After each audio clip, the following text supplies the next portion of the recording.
Hello traders, welcome back to the channel. मेरा नाम है विशाल और आप देख रहे हैं वीकली सेक्टोरल एनालिसिस।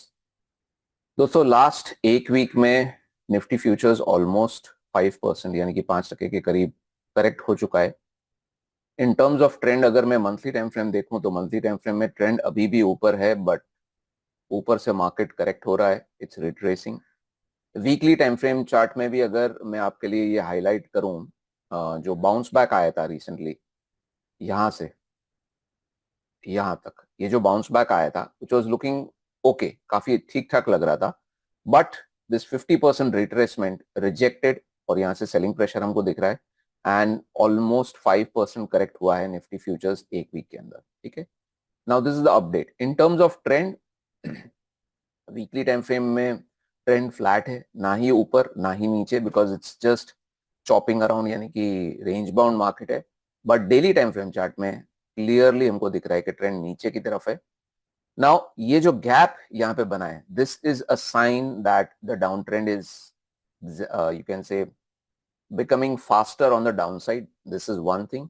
सेकेंड चीज ये है कि ये एक छोटा सा सपोर्ट है, हालांकि ये बहुत स्ट्रॉन्ग सपोर्ट नहीं है अभी, but still it is a support. The more we trade below Friday's low, the higher the chances कि हम ये वाले पर्टिकुलर जो लेवल है यहाँ पे निफ्टी फ्यूचर टेस्ट कर सकता है। यानी कि फ्राइडे के लो के नीचे अगर हम लोग ट्रेड करते हैं, सस्टेन करते हैं, then next level could be 23,273। But एक चीज मैं जरूर यहाँ पे बोलूंगा कि जिस स्पीड से मार्केट नीचे गया है और थोड़ा सा भी पुल बैक हमने नहीं देखा है, सो अगर आप 2 आवर्ली चार्ट्स देखोगे तो RSI is was in fact well below 20। अगर मैं आर्ली टाइम फ्रेम चार्ट्स देखूं तो आर्ली टाइम फ्रेम चार्ट्स में भी अगर आप देखोगे तो RSI 20 के नीचे गया था। सो एक छोटा सा पुल बैक या कंसोलिडेशन हम लोग रूल आउट नहीं कर सकते, but overall trend is visible on the down side. ठीक है, now bank Nifty. Now bank Nifty अगर मैं देखूं तो यहां तक सब कुछ ठीक ठाक था टिल दिस डे। क्यों? बिकॉज ये जो जोन था पूरा, it was providing a good amount of support, और ये जो क्रैक है इट वॉज कंप्लीटली अनएक्सपेक्टेड, ये ज्यादा एक्सपेक्टेड नहीं था। व्हाट हैपेंड वाज, जो प्राइवेट बैंक थे, I just go to the private banking chart for all of you. अगर हम प्राइवेट बैंक का चार्ट देखें तो ये जो पर्टिकुलर चार्ट है वो जो काफी पावरफुल लग रहा था just because of HDFC bank. ये देखिए HDFC बैंक ने भी करेक्ट कर दिया है लास्ट 3-4 दिन में, and one more was ICICI bank. तो इन दोनों में जो गिरावट आई, प्लस अगर आप SBI पकड़ लो, SBI का वेटेज शायद उतना ज्यादा नहीं होगा जितना HDFC का है, but still it added to the bearishness, it also came down with momentum. So that is the reason bank Nifty ने भी ये सपोर्ट तोड़ दिया and it is trying to go on the down side. And now in fact I would also say, मैं ये भी बोलूंगा कि अगर प्राइवेट बैंकिंग चार्ट में कोई अगर ट्रेड कर रहा है या प्राइवेट बैंक्स में कोई ट्रेड कर रहा है specially, you should be very careful if the private banking index starts trading this particular low. इसके नीचे अगर ट्रेड करने लगे तो आपको थोड़ा सा संभालना पड़ेगा। अगर मैं वापस HDFC बैंक की तरफ देखूं तो HDFC bank has corrected and currently ये एक सपोर्ट बैंड के करीब है। ये देखिए ये एक सपोर्ट बैंड है। ठीक है, now will this support break और not, I have no idea, but यहाँ पे क्या प्राइस एक्शन बनता है ये देखना पड़ेगा। बिकॉज ये देखिए मंथली टाइम फ्रेम चार्ट में ट्रेंड ऊपर है, थोड़ा सा ओवरबॉट है, that is fine. Weekly time frame chart में एक बड़ा सा बिग रेड कैंडल बना है, that is something which is not that great, but still इतना बुरा भी नहीं लग रहा है weekly time frame chart. Daily time frame chart में थोड़ा सा करेक्शन आया है विच इज नॉर्मल, इवन यहाँ पे भी आया था एंड उसके बाद लिफ्ट हो गया था स्टॉक वापस। सो यहाँ पे क्या प्राइस एक्शन बनता है that is very very important, और ये आने वाले टाइम के साथ ही हमको पता चलेगा। ठीक है, PSU बैंक्स के बारे में अगर मैं आपको याद कराऊं तो कुछ टाइम पहले, कुछ दिन पहले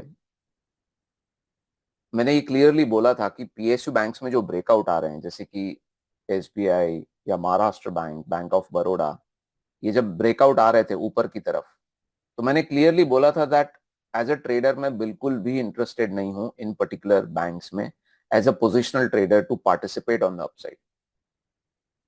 आई हैव नो प्रॉब्लम, मुझे कोई भी प्रॉब्लम नहीं है कि अगर मैं इसमें लेट हो जाऊं इस रैली में, बिकॉज इसके बाद अगर एक डिप आता है and then if it starts going up तो एटलीस्ट मेरे पास कंफर्मेशन रहेगा, बिकॉज वो टाइम पे मार्केट में इतने ज्यादा सेक्टर्स और स्टॉक्स दिख नहीं रहे थे जो बुलिश थे. So that is the reason I just wanted to keep little bit of caution. मुझे थोड़ा सा कॉशन के साथ ट्रेड करना था and caution paid out pretty well, and you can see majority all of the PSU banking stocks have come down, and शायद जिन्होंने भी positional trades लिए होंगे उनके stop trigger हो चुके होंगे. Maharashtra bank, PNB, union bank which was one of the most dangerous stocks, ये भी काफी ज्यादा नीचे आ गए. ठीक है, you can see the way, in fact इसमें मोमेंटम ज्यादा दिख रहा है नीचे की तरफ. See this particular candle, right? So that is the benefit of just waiting out, waiting for the right time, waiting for the right level to enter.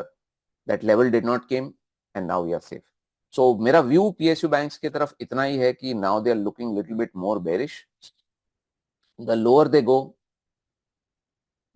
go, I think the bad it is for that sector. But I think bulls should stay away from this sector as of now.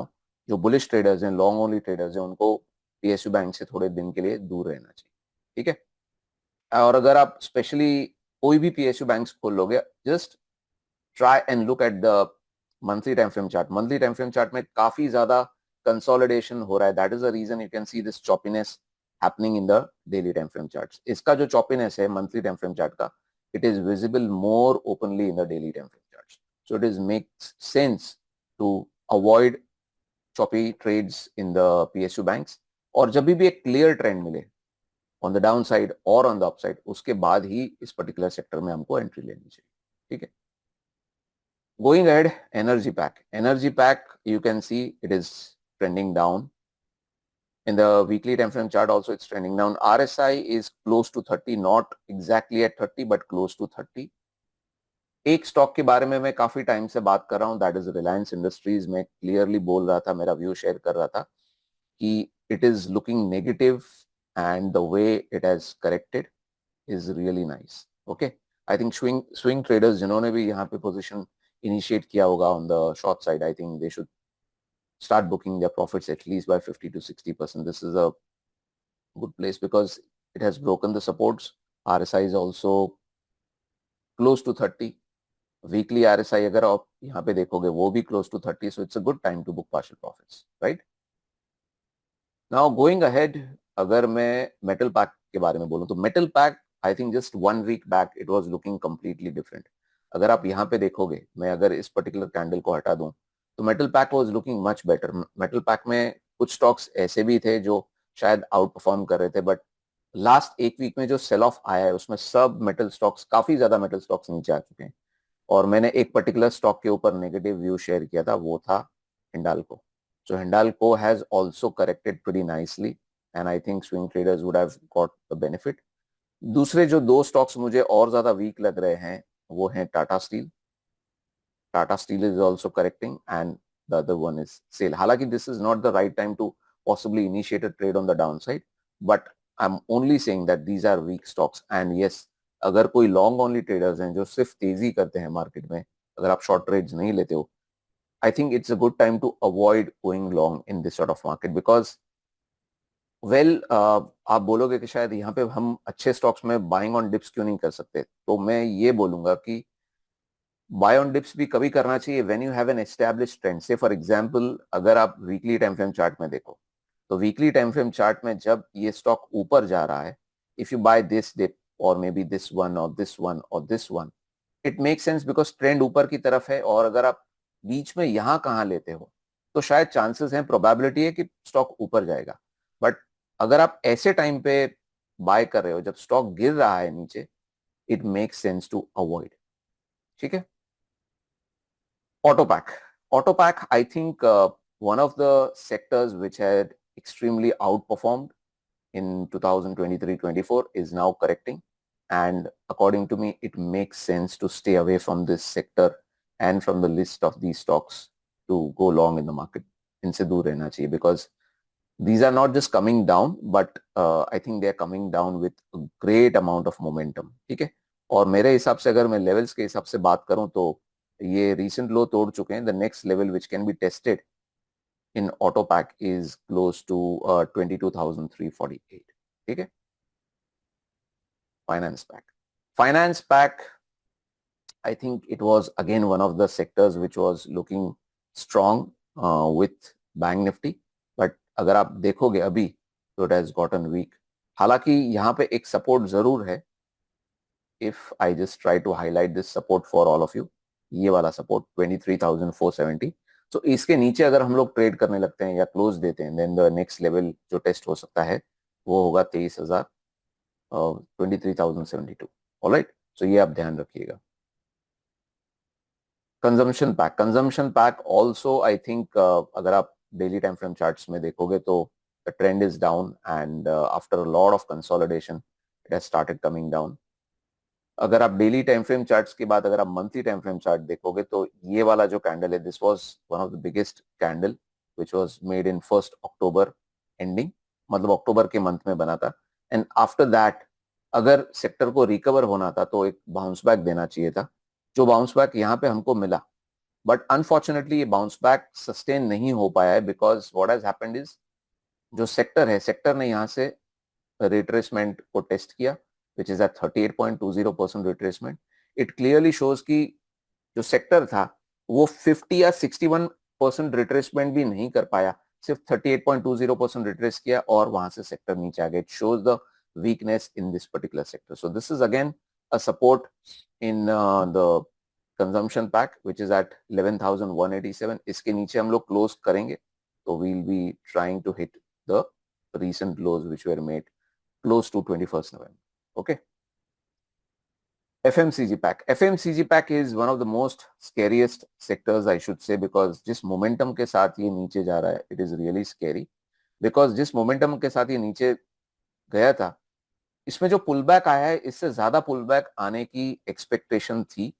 Because this particular momentum, मैं एक चीज यहाँ पे highlight करूंगा. ये देखिए, first candle, second, third, fourth, fifth, sixth.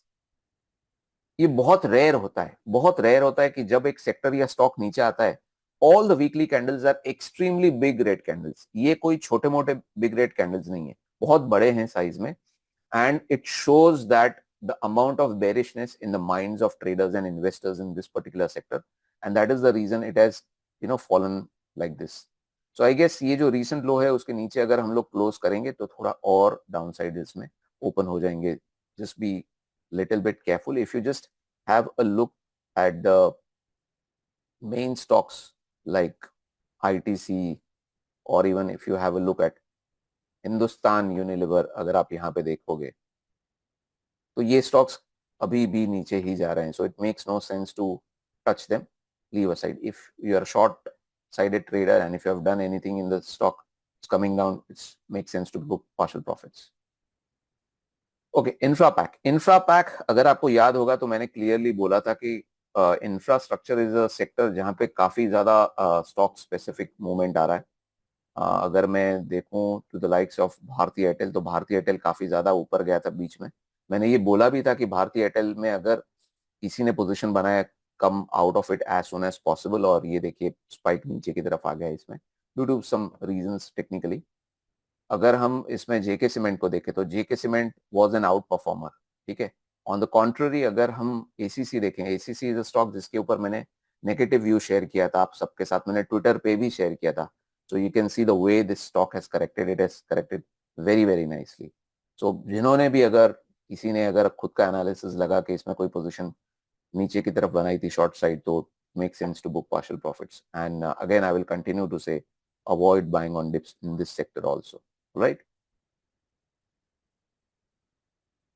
Okay, IT pack, the most interesting sector. Now, IT pack is the most interesting sector because बहुत ज़्यादा stocks इस particular sector में ऐसे थे जो outperform कर रहे थे. But suddenly, what has happened is on this day, not just this IT sector has corrected, but it has corrected with a very big green red candle. बहुत ही बड़ा red candle है. और ना ही सिर्फ डेली चार्ट में, weekly chart में भी अगर आप देखोगे तो ये काफी बड़ा कैंडल दिख रहा है. Correct. So why this has happened, it's really surprising. But मैं कुछ इंपॉर्टेंट स्टॉक्स हैं उनके ऊपर मैं फोकस करना चाहूंगा. TCS is one stock which has corrected. This is one stock जिसके ऊपर मैं नजर रखूंगा. अगर IT पैक वापस ऊपर जाता तो this is one stock which I look at. Second one will be Tech Mahindra. Tech Mahindra, it has corrected and it is better than TCS for sure. And यहाँ पे अगर मैं Fibonacci plot करता हूँ तो TCS has recently corrected by 61.8% Fibonacci retracement of this small rally. So this is a support according to me. यहाँ से ये bounce back करता है कि नहीं, ये हमको आने वाले next week में ही पता चलेगा. And the big brother of the IT pack, obviously it's Infosys. So Infosys, luckily it has not corrected that much. नीचे आया है, but it is also at a support. So आने वाले next week में पता चलेगा because it will be very surprising अगर सब sectors, सब stocks नीचे आ जाए, because generally what happens is कि कुछ सेक्टर्स नीचे करेक्ट होते हैं, कुछ साइडवेज होते हैं और कुछ शायद से आउट परफॉर्म भी करते हैं. So far IT pack was an out performer. Chances है कि ये आउट परफॉर्म करेगा, but rather than taking it for granted, rather than predicting it, let's wait for the price action and then take a call on it. ठीक है. Pharma pack. Pharma pack, it has tried to outperform. हालांकि as an index it has not gone up so much, but अगर मैं individual stocks के बारे में बात करूं, मैंने सिर्फ 3 स्टॉक्स शेयर किए थे. एक था Lupin. So Lupin has done bit of it.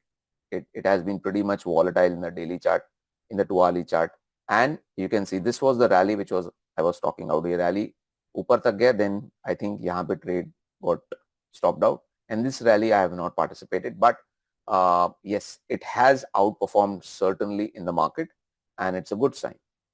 जो दूसरा स्टॉक मैंने शेयर किया था वो था Sun Pharma. Sun Pharma, it is still in a short-term uptrend, but somehow it is consolidating very badly. It has no momentum in the weekly charts. It has no momentum in the daily charts. Maybe if this particular level 1840, 1830 is breached on the upside, तो शायद कुछ momentum दिखने मिले. Dr. Reddy is one stock जिसके ऊपर मैंने comment नहीं किया था, but it was surprising to see the way it rallied. It's really nice. So it adds up to the overall, you can say, sentiment that pharma pack is outperforming even in this falling market. और एक stock जो मैंने आप सबके साथ share किया था और मेरा वो फेवरेट स्टॉक था for now because it was looking pretty good, and it's Torrent Pharma. So Torrent Pharma also has been able to outperform in the falling market. It has gone up. So yes, we can say that pharma pack has been an outperformer. PSE stocks मेरे हिसाब से out perform नहीं कर पाए. ये recent high को अगर cross करते शायद कुछ हो सकता था, but it was not possible. And again PSC sector is one of those sectors जो बहुत ज्यादा ऊपर गया था 2023-24 में. So I think as a trader you should be careful, avoid buying on dips. And ये जो लो है ये एक रीसेंट सपोर्ट है, इसके नीचे क्लोज होगा then obviously will be opening gates to lower levels in the market. Realty pack. Realty pack has been really surprising to me because the way it has gone up, और ये जो rally है ये कोई slow rally नहीं है, ये बहुत ही शार्प रैली है ऊपर की तरफ. और ऐसे टाइम पे रैली आई है जब मार्केट बहुत ज्यादा नीचे आया और बहुत स्पीड में आया है. ठीक है. Now the thing is after the crash of Friday, is this the good time to enter in real estate stocks? I would say थोड़ा वेट करते हैं, वेट एंड वॉच करते हैं और उसके बाद डिसाइड करते हैं. बिकॉज डीएलएफ के अलावा मुझे इतना कोई ज्यादा अट्रैक्टिव लग नहीं रहा था. और the way market is correcting right now, we also need to see, हमको ये भी देखना पड़ेगा कि मार्केट के सेंटिमेंट का, बिकॉज जब मार्केट ओवरऑल करेक्ट हो रहा है उसका negative sentiment, is it going to imply even on real estate stocks? यानी कि रियल एस्टेट स्टॉक्स भी वैसे ही बिहेव करेंगे जैसे दूसरे सेक्टर्स कर रहे हैं, या ये वापस बाउंस बैक करेंगे? तो ये हमको आने वाले टाइम पे ही पता चलेगा. एंड आई थिंक हमको थोड़ा सा वेट करना चाहिए. वी शुड वेट पेशेंटली और ज्यादा जल्दबाजी इसमें नहीं करनी चाहिए. Let's wait patiently. ठीक है. Mid caps. Now mid caps, I think according to me the momentum is on the downside basically. Okay, the momentum is on the downside and the trend as of now in the daily time frame chart was on the upside. We have retraced. After the retracement, what happens will be a very important and interesting thing to see, because we are still holding on at this support at 50% retracement. All right. So I think summing it up all, मैं इतना ही बोलूंगा. It's a market which is inching on the downside and it is inching very fast. The correction is much faster. So जो investors हैं, traders हैं, long only traders हैं, avoid buying dips. And I always say कि dips में तभी participate करना चाहिए जब ओवरऑल सेक्टर या ओवरऑल स्टॉक अप ट्रेंड में हो. यस, हो सकता है ये करने पे आप थोड़े से लेट हो जाओगे बाय करने में किसी स्टॉक को या किसी सेक्टर में पार्टिसिपेट करने के लिए, बट एटलीस्ट आप ये चीज अवॉइड करोगे. अगर निफ्टी या आपका जो स्टॉक जो आप बाय करना चाहते हो वो अगर और ज्यादा नीचे जाने वाला है, you can avoid buying stocks which are falling knives. Okay, so I hope आज का जो वीडियो है ये आपको जरूर हेल्प करेगा समझने में कि मार्केट कैसे मूव करेगा. और आप अगर आपको ये वीडियो हेल्पफुल लगता है जरूर शेयर कीजिए अपने फ्रेंड्स के साथ. ट्रेडलेस, ट्रेड वाइजली. Thank you.